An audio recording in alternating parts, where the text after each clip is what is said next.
Hello, everyone. So, if you tuned in from 10 to noon this morning, Arizona time, we started this ancient, colorful, wise lung dragon. It's an Asian dragon, definitely inspired by kind of the Chinese dragons. But we didn't get to finish, and I went and had my lunch break, and I'm back, and I'm going to be working on adding all of the finishing details now. So I had started to, and I actually zoomed my camera out a bit. I actually physically moved the camera farther back so you guys can see more. And just checking to make sure I've got the right brushes here. Okay. I'm going to start doing a lot more of the kind of defining I was doing with a nice shadowy color. It's a color called Moon Glow that you'll see me use in a lot of paintings in my streams. It's by company called Daniel Smith, and it's one of the few more expensive colors I use because even if a tube costs me 10 to 15 US dollars, it lasts me about 3 years. So um, it's just a great color for. It's kind of like indigo blue a little bit, but it's more purpley. And it's just a wonderful color for shadows and things like that. I hope you guys, whoever's back or watching part 2, are having a good day. Had a nice tasty chicken burger for lunch. It was a chili lime chicken burger with bacon and cheddar cheese that I made earlier, so we could just have them really quick for lunch.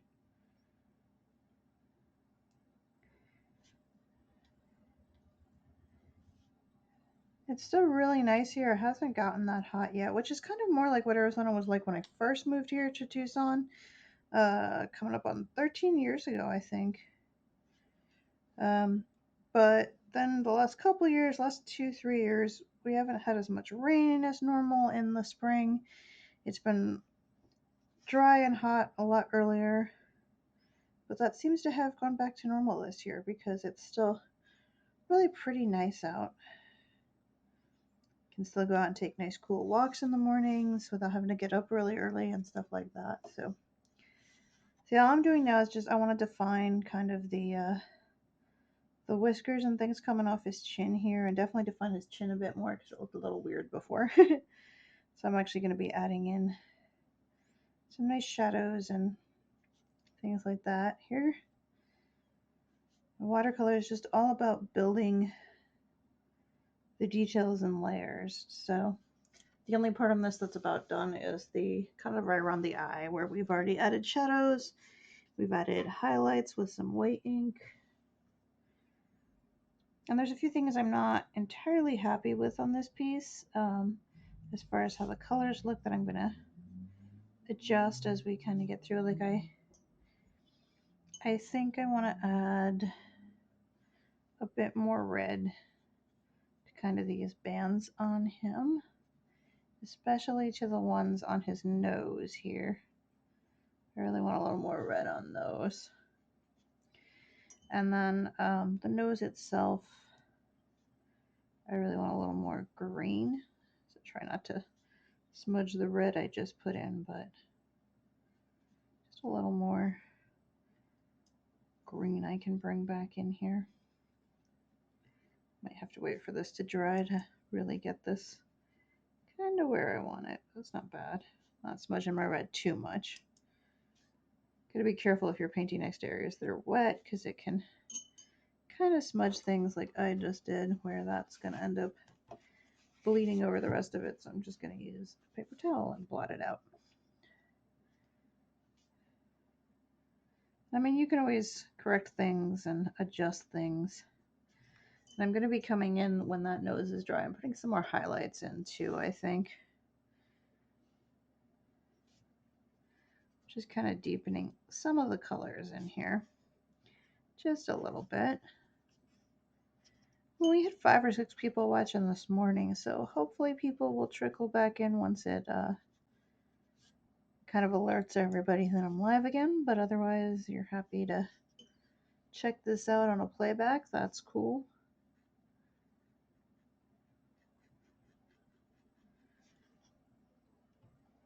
I'm a lot happier with that. I still feel like his nose looks a little too dark, but I'm not too worried about that because I'm going to come in there with some white and things.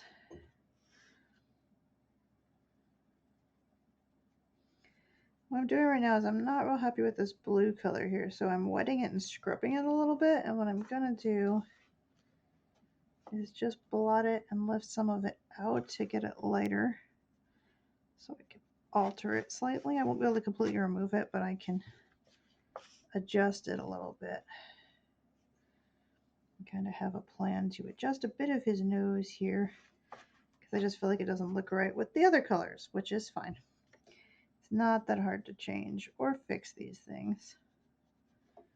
So fortunately you can lift out, as you can see, a lot of the color there. Because I feel like when I made his whiskers blue, I painted this band across his nose blue, and I don't think I should have.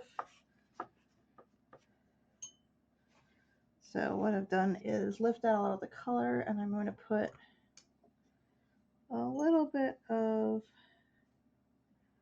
white over it, just a light coating, so since it's kind of watered down, it won't be super bright white because I'm going to paint another color on top of this, and this should fix the issue. And this is a great way to show that you can correct, adjust, and change things as needed should things like that happen.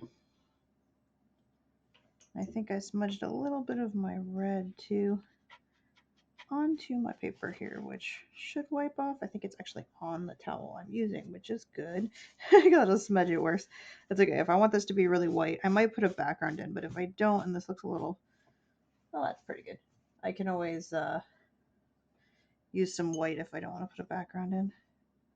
So yeah, I'm just gonna adjust a little bit in here because I'm gonna do something more kind of with the nose area because I'm not real happy with how these colors are compared to the rest of the piece. They look a little weird and a little muddy in places. So right now I'm just going to do this and let it dry, and then I'm going to come back in here. So that actually doesn't look bad. That kind of almost just putting the white highlights on and lightening it up really fixed a lot of it, but I'm going to come back in here with a little more color once this is dry.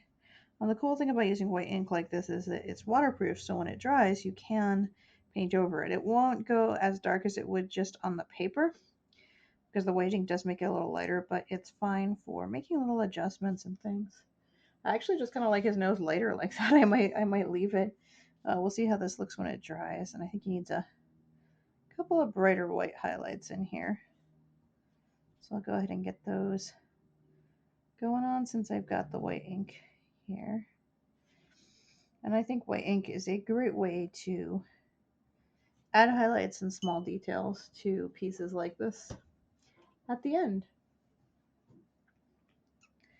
Okay. Then I can go back to working on his chin and all that fun stuff. Working on all his whiskers. He's got a lot of whiskers. Well, this is just right now they're all kind of blending together. I outlined kind of the original piece, my sketch in a light yellow so that I could use kind of whatever colors I wanted without it really kind of affecting them too much. But now I feel like some areas are not outlined enough because the yellow is just blending in, so I'm kind of just going in here and tweaking things and adding small details.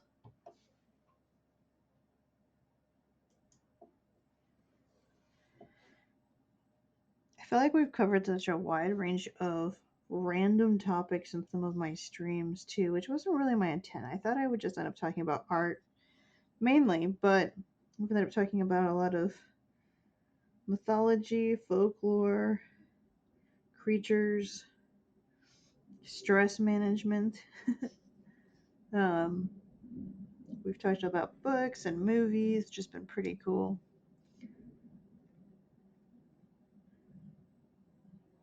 There we go. So I'm going to put some highlights on some parts down here, probably too.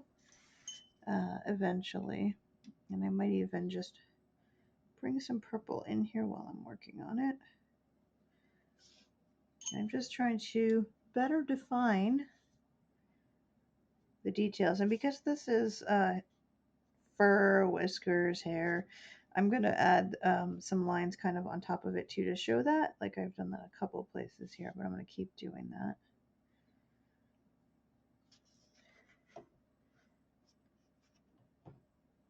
This guy's got some serious chin whiskers going on. But I mean, he's an ancient wise dragon, so I think he would totally have that.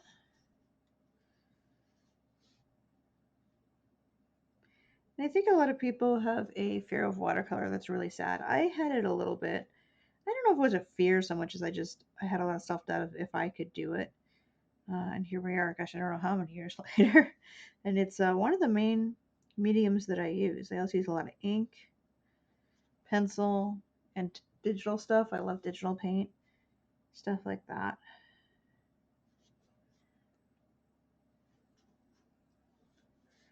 So things like this, you just sort of get a feel for them and you learn very quickly to move your brush in a way that follows the shapes you're painting. So I'm not moving my brush straight across or straight up and down to fill in areas or add lines. I'm literally drawing with it. I'm following the shapes that the whiskers and the fur and things are going to do here.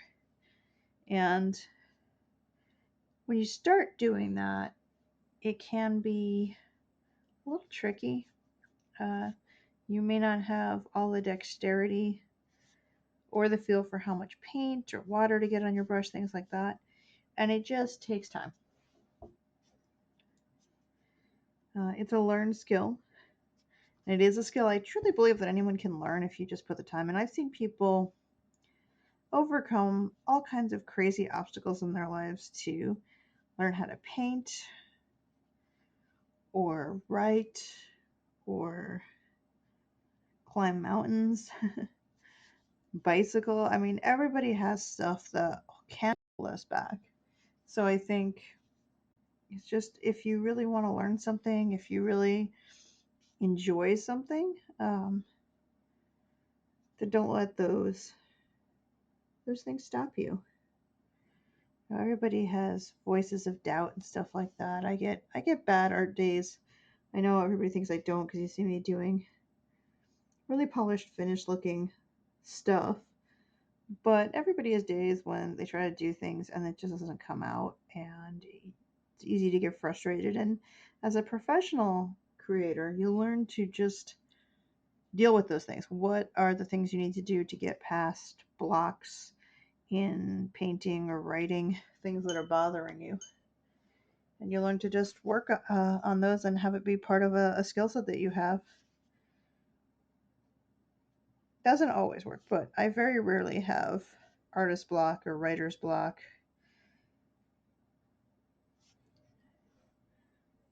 And that's because I actually put a lot of time into reading about how creative processes work and taking classes involving the psychology of creativity and how we create. So if you learn kind of the actual facts of it, it's pretty easy to know what you need to do to get past whatever mental, physical, emotional thing is stopping you from creating what you want to create or need to create. And that's not to say that I don't think art is a magical process, because I think art and writing is some of the most magical uh, creation that exists. I think there is for sure a magic to it. And I don't mean that there's wizards flying around on brooms and pointing them at giant canvases to make art. I mean that there is an old and natural magic to bringing something into the world that did not exist before. And that all of us have those things that we can connect to and bring into the world. And you just have to find yours. So I do believe very much in that type of magic. But that doesn't mean that there aren't tools that you use to access that magic. And that's what all sorts of writing and painting and psychological techniques for getting past artist block are about. Um, And I think it's really easy to say that it requires special gifts or natural talent because then you don't have to try. Then it's not on you. Then it's on whatever made you that didn't give you that talent. But if this is something anyone can learn to do, then it's on you to try. And I fully encourage everyone to try because once you get past any fear or confidence issues, you can really create some beautiful things. And I think the key is to really learn, as silly as it sounds, that it's as much about enjoying the process as the end result. I know that's very cliched and silly, but that whole, oh, it's the journey, not the destination. I think the destination matters. You have this thing you're trying to create, but so much of it is really just being able to relax enough to enjoy creating. And sometimes when I get really busy, I forget to really enjoy what I'm doing. Not just creating, but the fact that I get to make books and paintings that people all over the world enjoy. That's crazy. I never would have believed that growing up that I would end up doing that. I never would have believed that that would be possible. So sometimes I give myself a little check and think, you know, what would your 8 or 10-year-old self have thought of who you are now? If you may be feeling bad about that person, but maybe that's someone that would just amaze yourself as a child. Of course, if you are someone who answers that like, "Oh God, my 8 or 10-year-old self would hate who I am now," then you got to think about, well, why? And and maybe I need to change some things in my life and find the things that I thought were amazing and joyful as a child. Because I think it's really important to have joys in your life.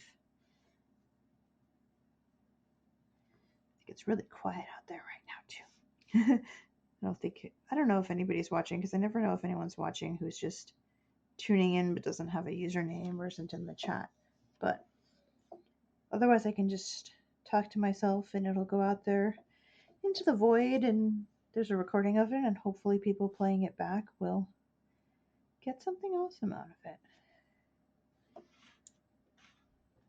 Yay! He's got facial hair now. Did a good job.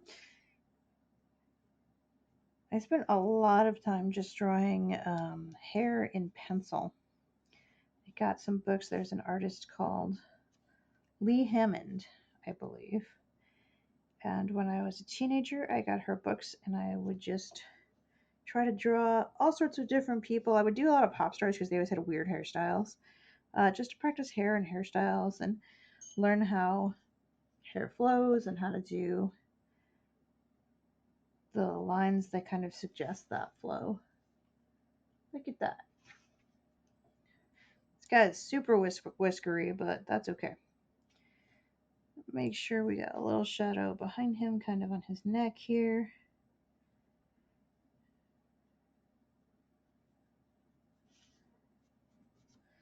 I don't need a lot for this part though. I'm just gonna suggest some lines there. And I need to do the other whiskers and the other hair over here, but I'm gonna actually rotate this because this part here is dry, so I can work on these parts and then work away from the wet areas. That's always the plan. Don't work towards the wet areas. And you need to not have them underneath your hand and things like that. That sort of planning, I think there's a point when it stops being so technical and you stop even thinking about it. And it's just, if you do, like I do like 20 to 30 paintings. Now, we used to be 10 to 20, and now I feel closer to 20 to 30 paintings and drawings a month. Like it's just growing and growing and growing, which is amazing to me because I've gotten a lot faster. That's part of it. But a lot of things that used to have to think out and plan, testing out colors, testing out which brush sizes work, these sorts of things, they kind of become second nature. You don't even think about them because you've done so much that you can just jump right in and have a blast doing the painting, which is what I'm doing today. And we are on part 2 of this guy, finishing up all his whiskers and details, and he's ending up being very beautiful, which I'm not sure if that was part of my plan originally. I knew he was going to be like this wise long dragon, which is like an Asian dragon. And mine is very much a Chinese inspired dragon, except that Chinese dragons usually have really wide eyes a lot of the time, really big, sort of wide, round eyes. Sometimes they can be kind of bulging if you've seen kind of the Chinese dragon costumes that they put a bunch of people in, they dance in them. You know what I'm talking about. And I'm not really doing that with this guy. He's got kind of a kinder, smaller eye. It's partly because I wanted him to look a little older. Thought about making him look really ancient and doing like a full body piece where he's kind of all hunched over and maybe even has glasses and a cane if we were going to get ridiculous. But I decided it'd be better to do kind of a portrait piece showing one of these guys because I want to do a full PDF tutorial to go with this, which is going to end up being on my Patreon for subscribers who subscribe at the $2 level or higher. And so I thought it would be good to do one that kind of just shows more of a detailed dragon face because I feel like I used to do a ton of dragon faces for things and then I just started doing full bodies, and since I'm not painting a lot larger, you're not getting the level of detail when I do the full body ones in the face, and I think that's cool to show that for a piece like this. We got a couple people tuning in. Hi guys. Hope you were having a good afternoon. I intended to do this all in 2 hours this morning, but I ended up doing a piece with so many colors and details that it's taking me a little longer. I think it's going to be somewhere around 3 hours to have finished it. We're at about 2.5, or getting close to 2.5. So, yeah, this guy kind of got away from me, but that's okay. It happens. He's turning out really well. That's what matters.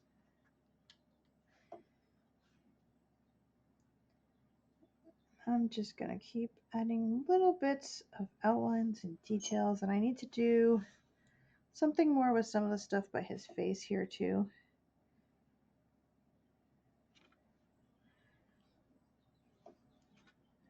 Because I feel like this is some of the spiral patterns and things I wanted to include are getting a little lost here. But fortunately, I can pop them back out.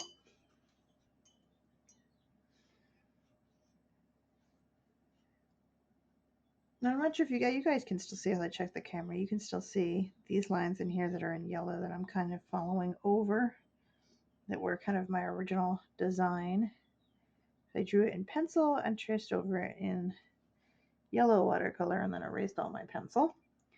And then we did all the colors, and now I'm kind of going back in, and there's places where those lines are just, they're too light, they're going to get lost, so I either need to use like a nice shadow like this to pop them out, or go in there with the white ink to pop them out.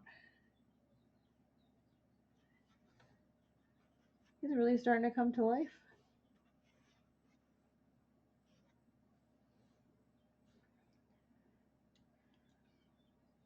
I'm still not convinced he looks as ancient as I would like, but I'm gonna have to think about how I want to work on that a bit more. I think I need to shade kind of in more. I put too much in the way of highlights, probably kind of in more around here a little bit, antique some of that white down a little bit. Get some more green too. I think I like it, but I think it's a little too bright, especially because some of this is supposed to be like shadowy eye socket area. There we go. I don't know, I may need to really come in here with my shadow color and work on this. I think I put too much detail in here and just did not get enough kind of shadow under his eyes. Sometimes when you leave a piece, like I went and had lunch, you came back and you look at it and you go, I didn't make that work quite how I wanted, and then you can come in and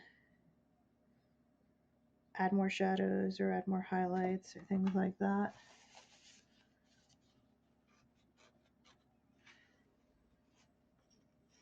Kind of trying to see where it needs things and where it doesn't.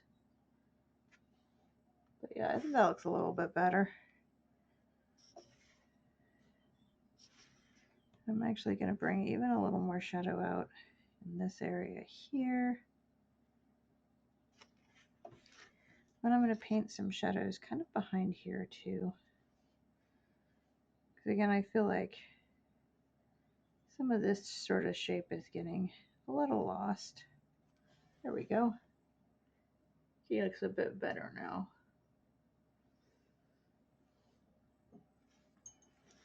Definitely all the facial hair and whiskers make him look like he could be a wise old dragon. Ugh, I'm actually yawning because I'm between 1 and 2 in the afternoon is usually when I get a little sleepy. I think it has to do with what your normal sleep and waking hours are. It doesn't seem no matter how much sleep I've gotten, I just always get a little sleepy. I have to go get myself some tea or maybe make some coffee after this, but I'm gonna do my best to get this guy wrapped up.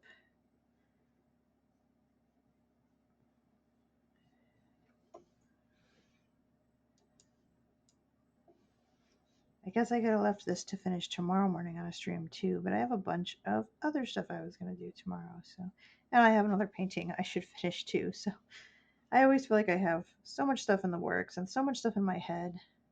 I do wonder how people get bored. I don't think I've been bored since I was a really young kid. I think once I discovered kind of the world of books and writing and creating, it just drove away any boredom. And now I feel like there's not enough time in the world for all of the things I'd like to do. I think the only time I felt almost sort of bored is like if I'm tired, really tired, but I'm not like tired enough to go to sleep yet, or I shouldn't go to sleep for some reason because it'll mess up my sleep schedule. So I'm too tired to do a lot of the creative things I want to do, and then I end up kind of at odds with myself, like, what am I supposed to do? That's the only time I ever feel like kind of bored or unsure of what to do or disconcerted is in like those situations. Add a lot more blue in here. He needs a little more blue. There we go. I definitely need to do more with his horn and his ear. I think that's the part that we haven't really gotten to yet. Plus a little bit more, I don't know, with his neck and chest and some of those areas. So I'm just gonna keep kind of building areas, building colors. I think once you kind of get how watercolor works in layers, then I don't know, it's pretty intuitive to do. And you know, when you paint onto wet areas, they're going to kind of run and blend together. And when you paint onto dry areas, like I'm doing now, you can add details on top of the paint that's already there. But as I showed a little earlier in the video, you can kind of add a lot of water and really rub your brush into the paper to kind of pull some of the color out. It depends on the paper for sure, and you don't want to damage your paper, your brushes, things like that. So it's important to kind of know what those limitations are, but I think I need some more red too. I feel like I don't have nearly enough red in some of these areas. I'm going to get a bit more red, and I think I'm actually going to do some of the outlining here with red because it looks kind of weird to outline with a kind of a darker kind of purple blue color on top of yellow. It doesn't really work right with some very odd looking colors. So I'm at least going to use some red, and then I'll probably put some touches of this darker color in.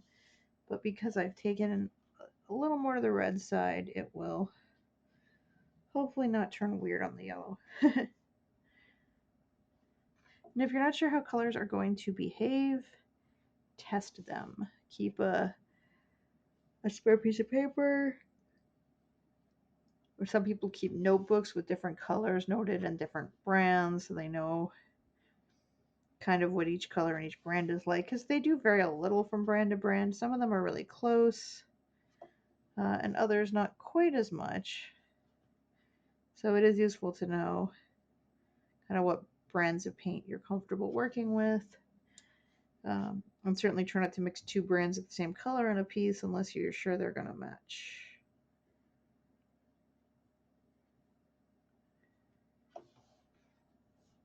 Well, we're starting to get some good shadows built up.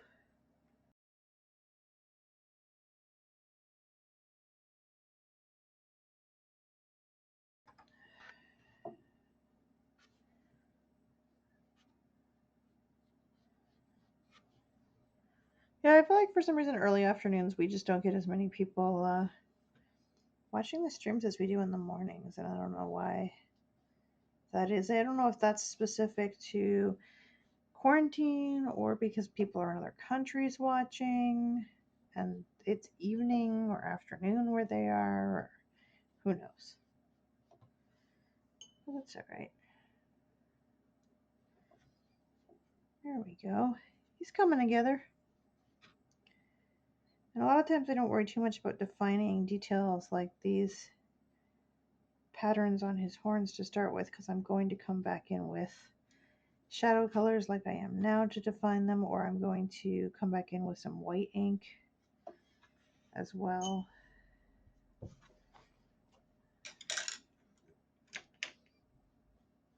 He's getting really close though. And see, I've kind of defined everything pretty well. He needs a few more highlights, like kind of on his nose and his whiskers here, his hair up there, and he definitely needs a bit more work in this area where I haven't put all the shadows and things in yet.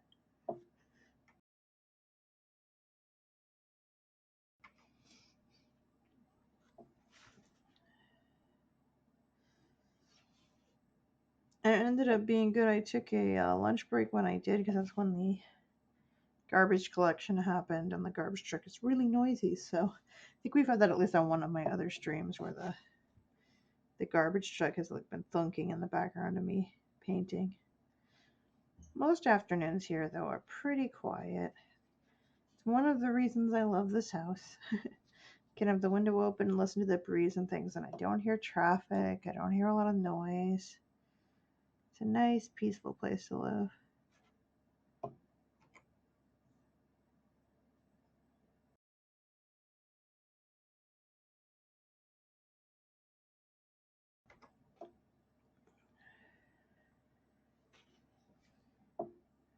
Okay.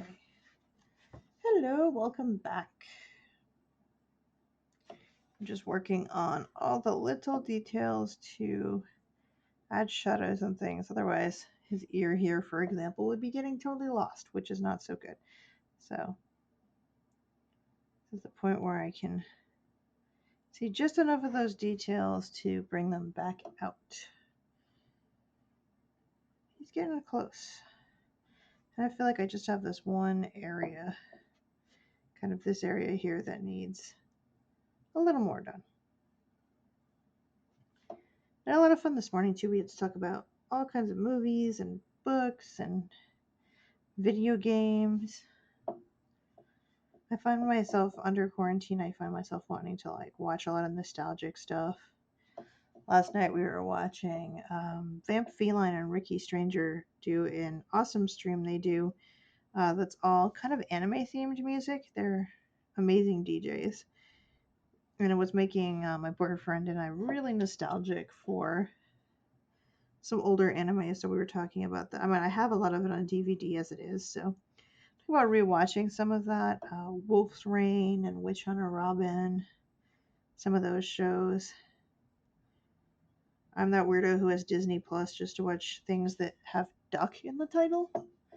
I mean, I think I've watched a few other things, but I wanted to watch DuckTales, the new one, and rewatch the originals, though I've seen those more recently because I have rewatched them a few times.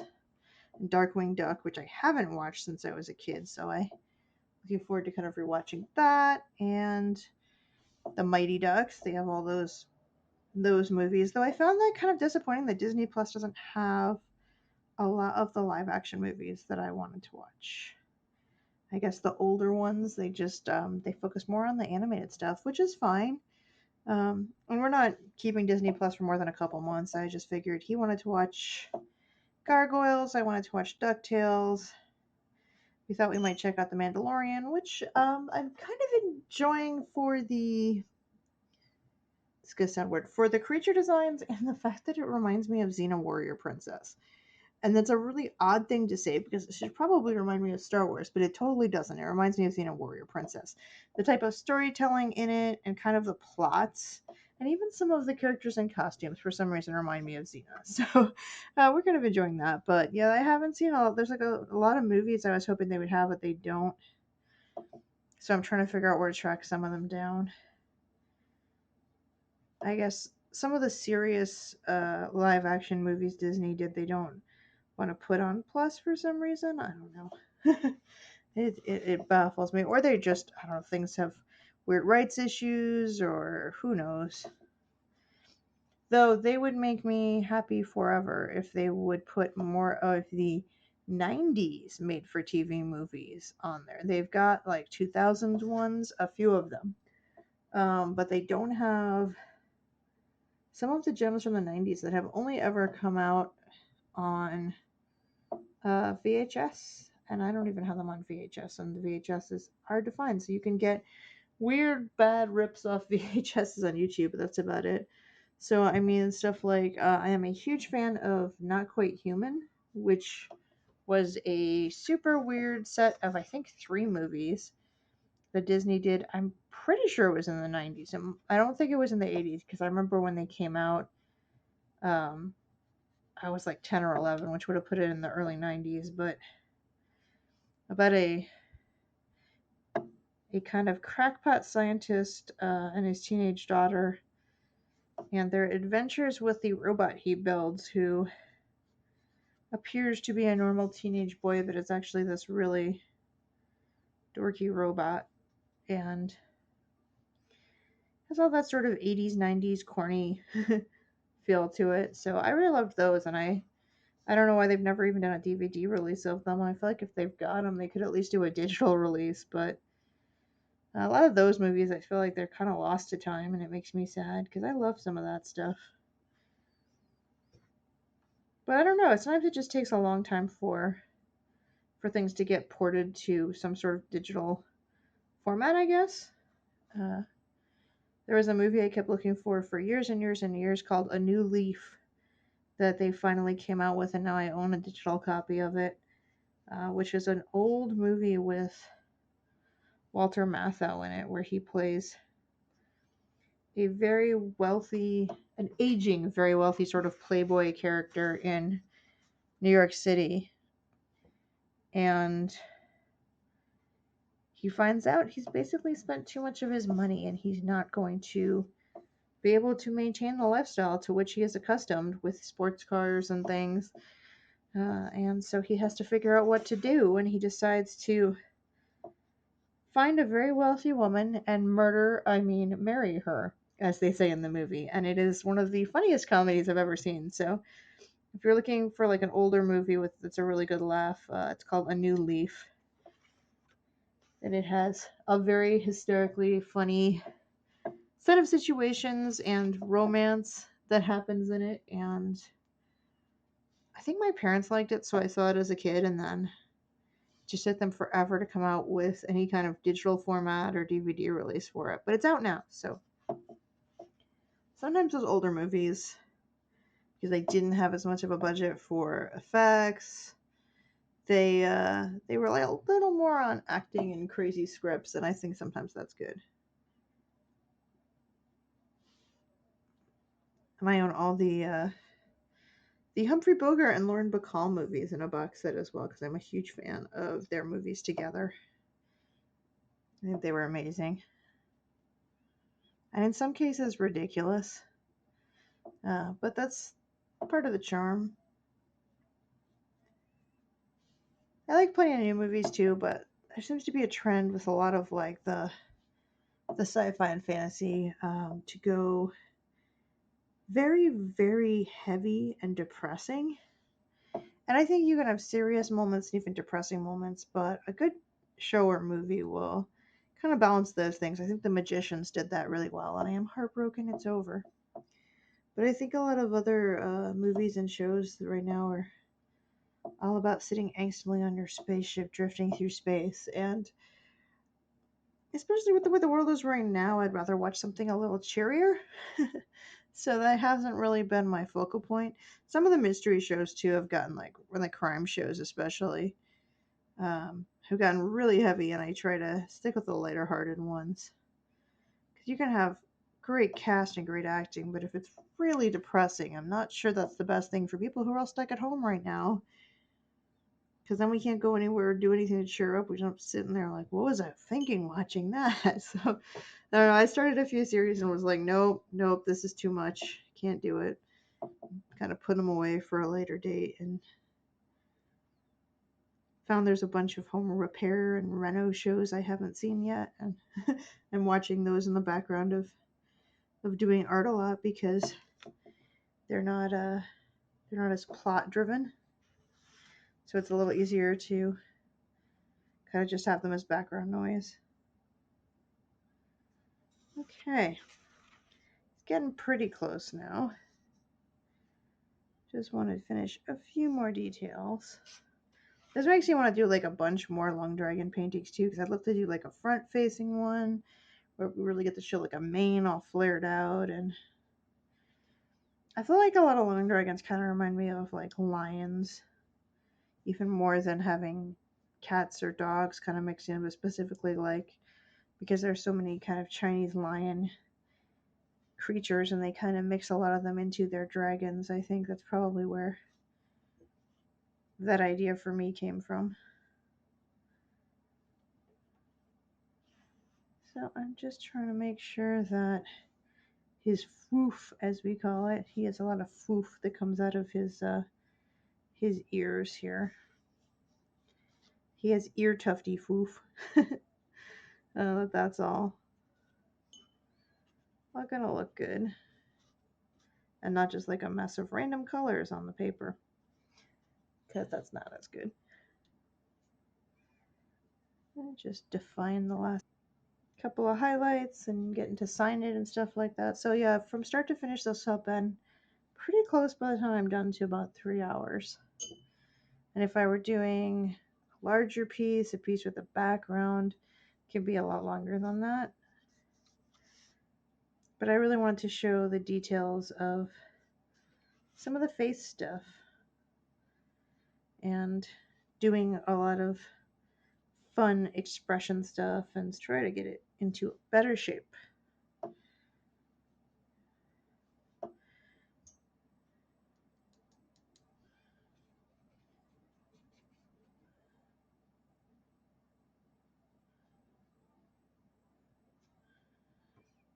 I think my main problem is some of this back part here needs a little help.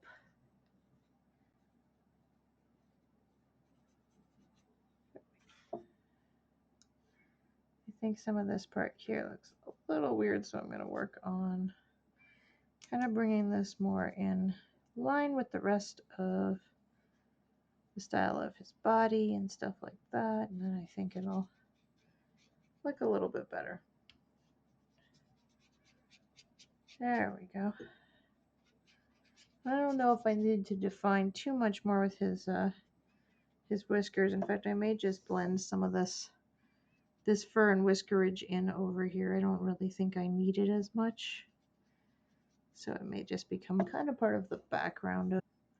Yeah, I'm going to put a couple of touches of blue in here just so we get some color variation.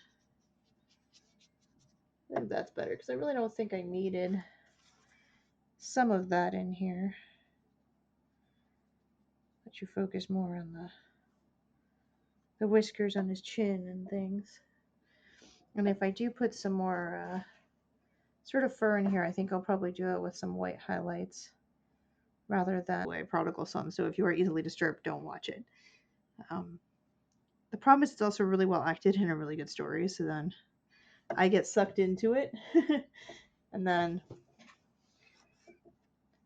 well, I should say don't watch it if you're attached to I'm trying to think of the actor's name. Movies. The guy's like a chameleon, and in Michael, gosh, I can never remember his last name.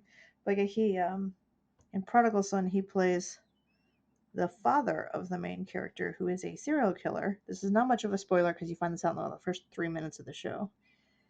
And he's a serial